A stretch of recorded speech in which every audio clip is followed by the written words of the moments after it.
Alright, we're live. Hey everyone, I'm starting this live stream a little bit earlier than normal because I still have a couple things that I want to do and it's getting late. Still need to take a shower for tomorrow, and I had something I wanted to read over and a whole bunch of stuff. So we're reading Treasure Island.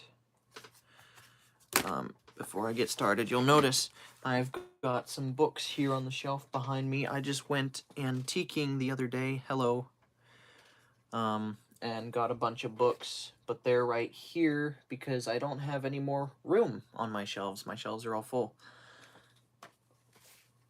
But out of all the books I have, this one that I just got is the oldest. You'll never guess how old this is. This particular book was printed the same year that this book was published. It's really cool, 1880. So this is a 144-year-old book. I thought I'd show you all that because I think it's really cool. Anyway, like guys, no, it's not that old.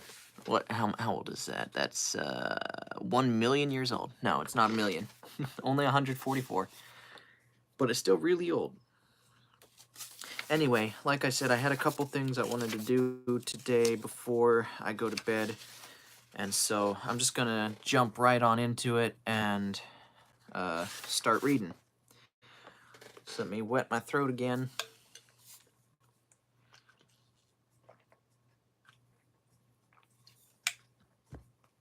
And I'm going to go ahead and get started. So chapter 30 of Treasure Island is called On Parole. I was wakened. Indeed, we were all wakened, for I could see even the sentinel shake himself together from where he had fallen against the doorpost, by a clear, hearty voice hailing us from the margin of the wood. I had a hair on my tongue for some reason. "Blockhouse ahoy!" it cried. "Here's the doctor." And the doctor it was, although I was glad to hear the sound, yet my gladness was not without admixture. I remembered, with confusion, my insubordinate and stealthy conduct, and when I saw where it had brought me, among what companions, and surrounded by what dangers, I felt ashamed to look him in the face. He must have risen in the dark, for the day had hardly come, and when I ran to a loophole and looked out, I saw him standing, like Silver once before, up to the mid-leg in creeping vapor. "You, doctor, top of the morning to you, sir," cried Silver, broad awake and beaming with good nature in a moment. "Bright and early, to be sure, and it's the early bird, as the saying goes, that gets the rations. George, shake up your timbers, son, and help Dr. Livesey over the ship's side. All a-doing well your patience was, all well and merry." So he pattered on, standing on the hilltop, with his crutch under his elbow and one hand upon the side of the log house. Quite the old John in voice, manner, and expression. "We've quite a surprise for you too, sir," he continued. "We've a little stranger here. He, a new boarder and lodger, sir, and looking fit and taut as a fiddle. Slept like a supercargo, he did, right alongside of John. Stem to stem he was all night." Dr. Livesey was by this time across the stockade, and pretty near the cook, and I could hear the alteration in his voice as he said, "Not Jim. The very same Jim as ever was," said Silver. The doctor stopped outright, although he did not speak, and it was some seconds before he seemed able to move on. "Well, well," he said at last. "Duty first and pleasure afterward, as you might have said yourself, Silver. Let us overhaul these patients of yours." A moment afterward he had entered the blockhouse, and, with one grim nod to me, proceeded with his work among the sick. He seemed under no apprehension, though he must have known that his life, among these treacherous demons, depended on a hair, and he rattled on to his patients as if he were paying an ordinary professional visit in a quiet English family back home. His manner, I suppose, reacted on the men. They behaved to him as if nothing had occurred, and if he were still ship's doctor, and they still faithful hands before the mast. "You're doing well, my friend. he said to the fellow with the bandaged head. "And if ever any person had a close shave, it was you. Your head must be as hard as iron. Well, George, how goes it? You're a pretty color, certainly. Why, your liver, man, is upside down. Did you take that medicine? Did he take that medicine, men?" "Aye, aye, sir, he took it, sure enough," returned Morgan. "Because, you see, since I am Mutineer's doctor, or prison doctor as I prefer to call it, says Dr. Livesey, in his pleasantest way, I make it a point of honor not to lose a man for King George, God bless him, and the gallows." The rogues looked at each other, but swallowed the thrust in silence. Excuse me. "Dick don't feel well," said one. "Don't he?" replied the doctor. "Well, step up here, Dick, and let me see your tongue." "No, I should be surprised if he did. The man's tongue is fit to frighten the French.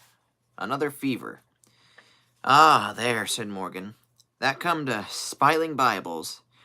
That comed, as you call it, by being," and then he curses at them, retorted the doctor, "and not having sense enough to know honest air from poison, and the dry land from a vile, pestiferous slough. I think it most probable, though of course it's only an opinion, that you'll all have the deuce to pay before you get that malaria out of your systems. Camp in a bog, would you? Silver, I'm surprised at you. You're less of a fool than many, and take you all around, but you don't appear to me to have the rudiments of a notion of the rules of health." "Well," he added, after he had dosed them around, and they had taken his prescriptions with really laughable humility, more like a charity school children than blood-guilty mutineers and pirates. "Well, that's done for today. And now I should wish to have a talk with that boy, please." And he nodded his head carelessly in my direction. George Merry was at the door, spitting and spluttering over some bad-tasting medicine. But at the first word of the doctor's proposal, he swung round with a deep flush and cried, "No!" and swore. Silver struck the barrel with his open hand. "Silence!" he roared, and looked about him, positively like a lion. "Doctor," he went on, in his usual tones, "I was a-thinking of that, knowing as you had a fancy for the boy. We're all humbly grateful for your kindness, and, as you see, puts faith in you, and takes the drugs down like that much grog. And, I take it, I've found a way as'll suit all. Hawkins, will you give me your word of honor as a young gentleman, for a young gentleman you are, although poor-born, your word of honor not to slip your cable?" I readily gave the pledge required.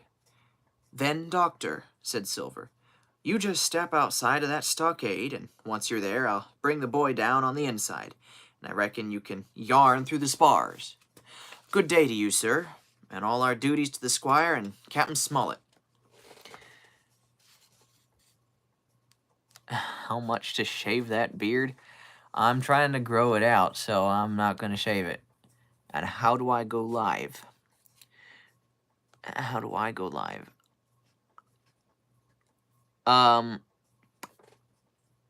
Like, what do I use to go live? I go live on my phone. Alright, where was I? There we go. The explosion of disapproval, which nothing but Silver's black looks had restrained, broke out immediately. The doctor had left the house. That sentence does not make sense. The explosion of disapproval, which nothing but Silver's black looks had restrained, broke out immediately. The doctor had left the house. Silver was roundly accused of playing double, of trying to take a separate piece for himself, of sacrificing the interests of his accomplices and victims, and, in one word, of the identical, exact thing that he was doing. It seemed to me so obvious, in this case, that I could not imagine how he was to turn their anger. But he was twice the man the rest were, and his last night's victory had given him a huge preponderance on their minds. He called them all the fools and dolts you can imagine, said it was necessary, and asked them if they could afford to break the...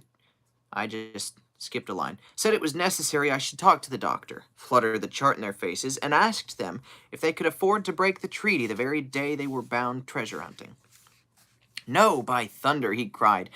It's a must break the treaty when the time comes, and till then, I'll gammon that doctor, and if I have to idle his boots with brandy. The word and was not in there, sorry. And then he bade them get the fire lit and stalked out, leaning upon his crutch, with his hand on my shoulder, leaving them in a disarray and silenced by his volubility rather than convinced. Slow, lad, slow, he said. They might round upon us in a twinkle of an eye, if we was seen to hurry. Very deliberately, then, did we advance across the sand to where the doctor awaited us on the other side of the stockade, and as soon as we were within easy speaking distance, Silver stopped. "You'll make a note of this here also, doctor," said he, "and the boy'll tell you how I saved his life, and were deposed for it too, and you may lay to that.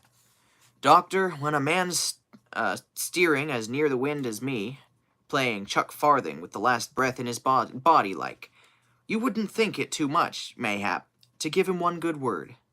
You'll please bear in mind it's not my life only now.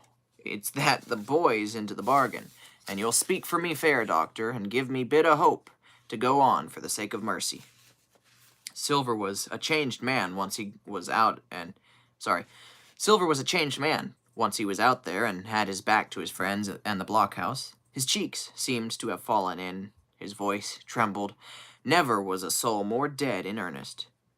"Why, John, you're not afraid, are you?" asked Dr. Livesey. "Doctor, I'm no coward." "No, not I. Not so much," said he. And he snapped his fingers. "If I was, I wouldn't say it. But I'll own up fairly. I've the shakes upon me for the gallows. You're a good man and a true. I never seen a better man.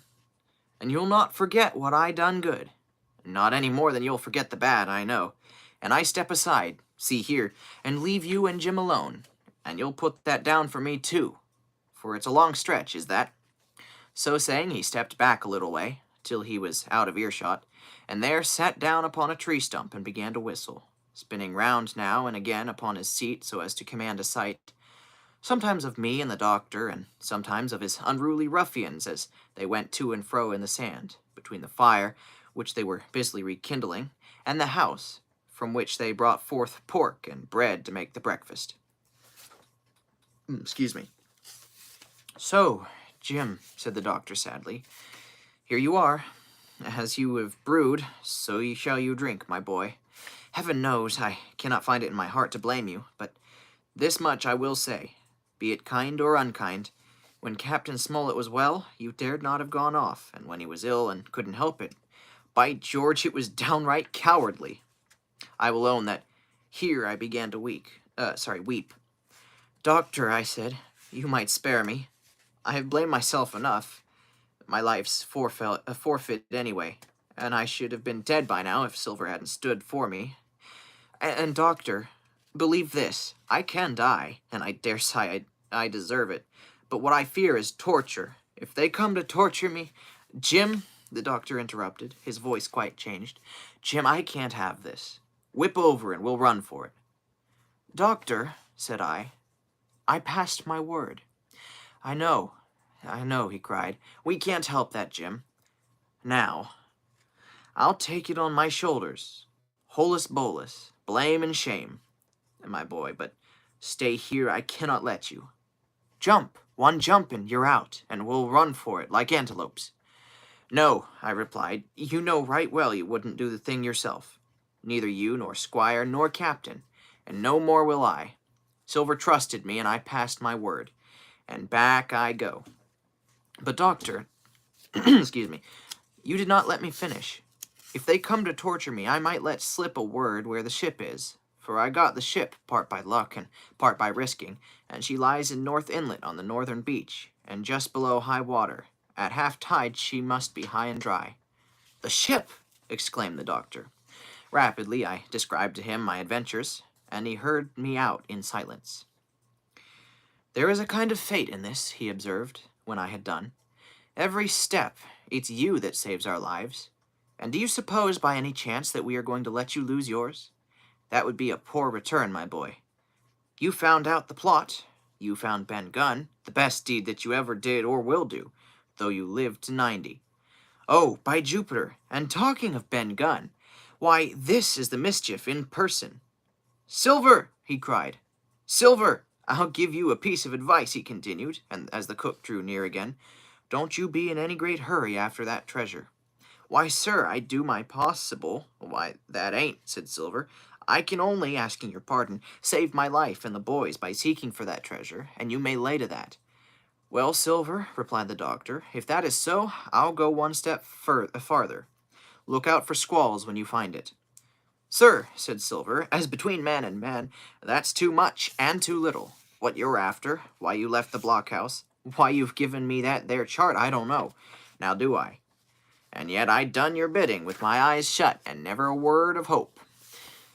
But no, this here's too much. If you won't tell me what you mean plain out, say so, and I'll leave the helm." "No," said the doctor, musingly. "I've no right to say more. It's not my secret, you see, Silver, or I give you my word I'd tell it to you. But I'll go as far with you as I dare go, and a step beyond, for I'll have my wig sorted by the captain, or I'm mistaken. And first, I'll give you a bit of hope.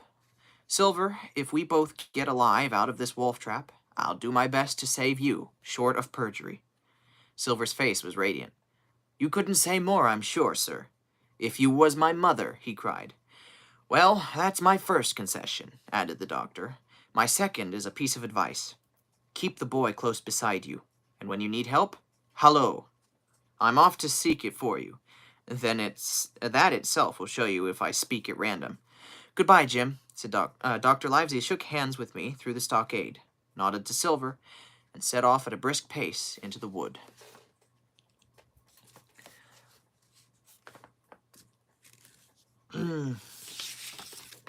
Alrighty. Well, that is the end of chapter 30. And that means that I've only got 3 more chapters, and I don't know how often I'm going to be reading. I haven't been reading every single day for the last couple of weeks because things have been getting busy, and it's just going to keep getting busier and busier. So I'm probably not going to read every single day this month. But I've only got 3 chapters, so I'm almost near the end. Yeah, that chapter was kind of short. But anyway, I've got those 3 chapters to finish before the end of the year, so I don't have to read every single day. And since it's going to be busy here, I'm not going to read every day.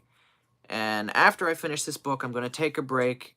And then, like I said, I'm going to move on to reading this.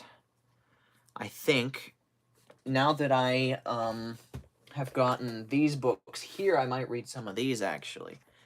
But anyway, I'm kind of a bit early. Usually I start around 10:15, and that was 2 minutes ago, but now I'm finished. And that's because I had a bunch of stuff that I want to get done before I go to sleep. I've got to take a shower for church tomorrow, and I've got a load of laundry to fold, and I've got some reading to do, and a whole bunch of stuff. So I'm going to go ahead and sign off. So thank you all for watching all the way to the end. I appreciate it. And if you're not subscribed, consider subscribing. I'm trying to get up to 1,000 subscribers. It doesn't look like I'm going to reach it before the end of this year, but how about we set a goal, 1,000 subscribers by the end of 2025. We'll see what happens. If you enjoyed this video, leave a like. I always appreciate that. Makes these videos more visible to others. And yeah, I'm going to close off now, so y'all have a good night. God bless.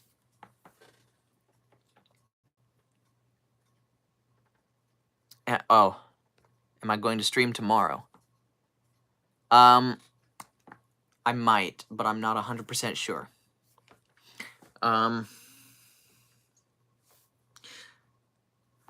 It's likely that I would, but I can't guarantee. Around 10 o'clock, I guess, tomorrow, you can check in and see. But anyway, we'll see what happens. So, y'all have a good night. God bless.